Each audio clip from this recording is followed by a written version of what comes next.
Samantala, kasama naman po din natin si Ginoong Joel Bolano, ang hepe po ng Transportation Development Office ng LTFRB. Sir, magandang hapon po sa Magandang hapon.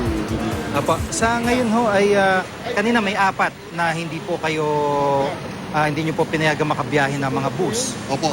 Sa ngayon po bang hapon meron ho nadagdag sa mga ito? So far, awa ng Diyos, wala naman pong nadagdag na doon sa apat kanina simula kaninang umaga na nakita natin. Apo.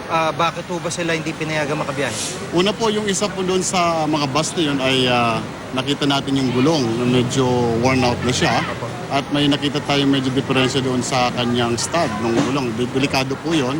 At malayo pong biyahe noon. Yung isa naman po ay may basag yung kanyang windshield kaya hindi po natin pinayagan. At yung dalawa pong bus na papuntang Batangas, yung isa po ay walang maipakitang rehistro ng kanyang sasakyan although may franchise siya. At yung isa ay wala pong lisensya yung konduktor niya. So hindi na po natin pinayagan at transfer na lang po natin yung mga pasahero yun sa mga bus na naka-standby nila.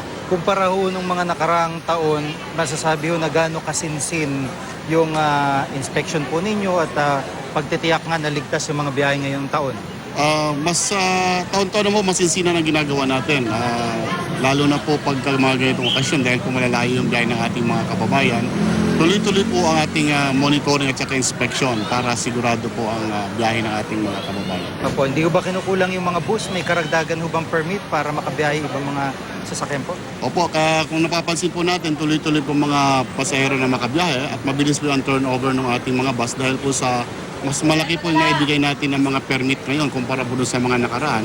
In fact, as of this mga 3 p.m. ngayong araw ay nakapag-approve na po tayo ng 1,121 units na may special permit para additional para mag-augment po doon sa mga regular na bumabiyahe ng Manila at papuntang probinsya. Opo, kumbaga sa pattern o data na hawak nyo, alin pong pinakamaraming pasahero, Luzon, Visayas o Mindanao? Actually, ang mas marami ay going sa Kabikulan saka sa may part ng Bisaya. Opo.